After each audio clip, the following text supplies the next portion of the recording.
Patient, doctor rep, pharma patient, pharma doctor, hospital patient, all of these interactions are are taking a digital direction, and assets and technology which have been developed in the country or by hospitals themselves in-house have actually been put to use.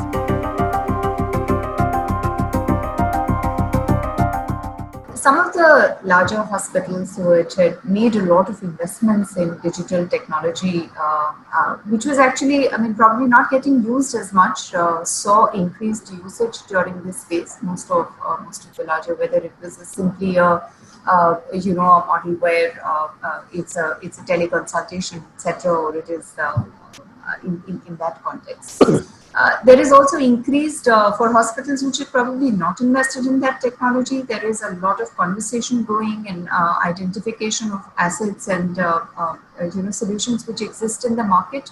The quickest and the easiest ones where they could transition. So there is of course a lot of discussion around that as well.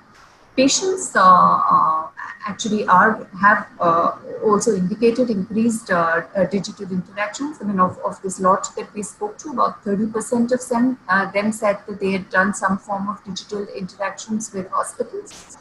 They were also using online pharmacies a lot more. Doctors are using digital platforms for attending the CMEs as well as getting advice. Medical representatives are hardly being permitted in doctors' chambers, so there is the interaction there is also digital.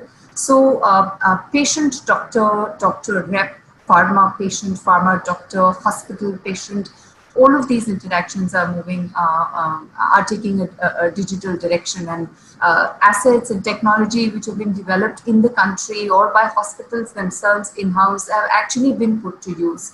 So there is increased talk of digital, there is increased adoption of digital as well. Perhaps the level of investment that is being made in digital may not be so high, because it will take hospitals some time to recover from the setback of 2020 as well, and therefore increased digital spending we are probably likely to see only once hospitals have completely recovered, or perhaps in 2021. But adoption rates have increased significantly already. Those results are evident, whether in terms of platforms that are there, or asking patients if they're actually using it. A new set of doctors as well who are potentially not participating or were engaged with larger hospitals, etc. They are coming onto digital platforms, and patients are open for new doctor interactions as well if they can't access their regular doctors in the hospitals as well.